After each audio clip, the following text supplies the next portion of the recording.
Welcome back. This is Alea Leyland, and you are listening to the Enchanted Life Salon on lwttv.com and blogtalkradio.com. And tonight we're talking about what to do when you have a bummer day. Because even though we are having an enchanted life, and this program is all about enchanted life and how everything is right, there are times when it's not. And so for the times when it's not, it's necessary for us to have tools, because that's the other thing that this show is about. It's necessary for us to have tools to help ourselves get back to the enchantment. And when we went to break, I was telling you some of the things that I feel cause us to get out of being enchanted. You know, when everything is going so well and it's all flowing and it feels good and life is good and, you're making money, or, all of the connections are just clicking. Everything is falling into place and it feels just perfect. And so it feels so perfect that you forget to do your spiritual practice. You forget to do your meditation. It's all moving so fast and it's all working so well until you forget to, to take that moment and look out and give thanks, or to just acknowledge, to slow down. It starts to move faster than you are able to consume it. And so as a result, you skip spiritual practice. For myself, when I do that, I can almost tell when I do it, because I'm like, that's not good. and unless I catch myself up and get back into, the right rhythm, it's going to happen. The other thing is what you eat, what you're watching, and what you're listening to. Now, we talked about the news, and that's a what you're watching, but there's also a what you're watching as far as the people around you and the places you go and the company that you keep. And I've noticed for myself, and it's come up in counseling too, that it's not just the company you keep as in your close friends, your intimate friends. It's also the company you keep in what you just, what's in your atmosphere.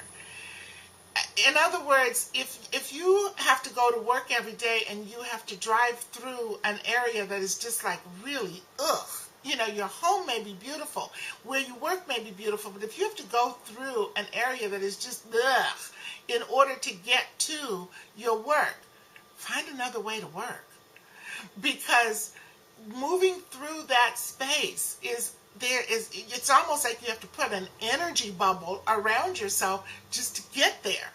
And so that kind of thing will pull you off your game, so to speak, if you're already kind of teetering and then you have to go through some yuck place to get to where you're going. And yuck is different for different people. For some people, yuck is, having to drive through a bad section of town. For other people, yuck might be having to go through a clear cut. For somebody else, yuck actually might be driving by the beach because there's a tanker out there and they know that tankers, sometimes cause problems, and so it puts them in a bad space. So whatever it is, you either have to shift your perception of how you observe it, or you have to find another way to go so that it's not even a part of your world. And both ways work. If you set a target for yourself, if you set a goal for yourself, and you know what it takes in order for you to accomplish that, but you don't do it, we have entrained ourselves to keep ourselves in line from the time we were little kids. Our parents inundated us with the guilt thing, and then the church did it, and then, whatever. So we have this need to stay in integrity. And when we set a goal, when we set a target, when we choose to make some kind of a decision for ourselves, and we don't keep that promise to ourselves, then we feel out of integrity, and that will take us into the bummer day status. So these are all the things that I have found will take me out of, bliss and happiness and joy. Now, I had a bummer day about 2 or 3 days ago, and it was caused by all of the above. Okay? It was all of that. I had not stayed on my spiritual practice. I have some big changes coming up in my life, which I will share with you guys, and not tonight. But there's some big things that I'm shifting around in my life and whatnot. So there was that. I haven't been getting as much sleep as I should because I've been working on all this other stuff. I've been inundated with the news and Facebook and all of that, and the whole BP thing has had me like paddling because I am really wanting to walk my talk on this one. And I think that it's imperative that all of us who feel that we are spiritual beings and that we have a spiritual expression that we want to put out there, that we walk our talk on this one, and that we see the BP situation in the highest possible light so that we can pull the fat out of the fire, so to speak. And so I've been working on that, and between all of those things, I just I got out of my zone for being positive, being up, being happy, and being enchanted.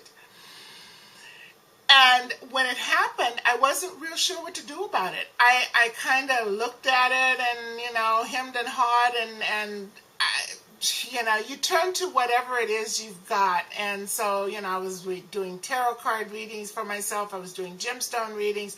I was calling friends who were going, oh my God, you're bummed? Well, we don't know what to do. You're never bummed. So there was all of that going on, and I didn't know how to pull myself out. I forgot. And then I thought about it, and I was like, wait a sec. What do I do when things aren't working? And I know that, for a lot of you who are very pragmatic and grown up and all of that, that what I'm about to say is going to be, what? That's sticking your head in the sand. But what I know, and what I have learned from the Abraham teachings, from the Seth teachings, and even from mainstream spiritual text stuff, is that if it ain't working, check out. And my way of checking out is to go to sleep.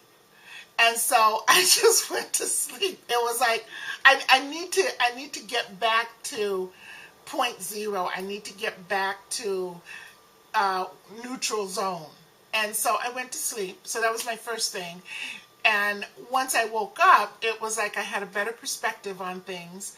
And then I jumped back into my spiritual practice, and for myself, that has to do with, doing my meditation, doing my gratitude practice. And I swear, guys, this is something that I watch it happen, and I still am amazed every time it happens to me. And that is, I can wake up in the morning and not be feeling real super duper, even though I've done my meditation and, had my fresh juice and, taken my vitamins and done all that stuff.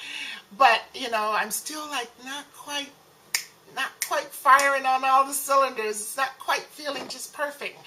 And if I take the time, which is now becoming a major part of my spiritual practice, and then I share it with people on Facebook, which makes it easier for me to do it, because it's like, oh, I'm telling somebody this. It's not just me. But if I take the time to write down what it is that I'm grateful for, and you can do this, Deepak Chopra has a site that's called the Intention site or something like that. There's several sites out there for like daily journaling and that kind of thing. Or, you know, you can post it to your friends on Facebook.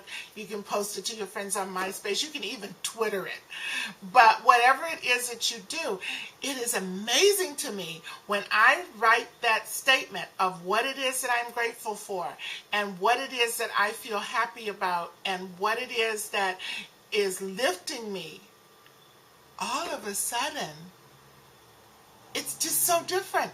I can feel my energy shift almost like magic, almost like instantly. So that is one of the things that I did. And I went to sleep, and then I did my gratitude work, and I did my meditations. And when we come back from break, I'll share with you the rest of the things that I did in order to shift myself and to get back to a space of wholeness and oneness so that I was back to my normal chipper self.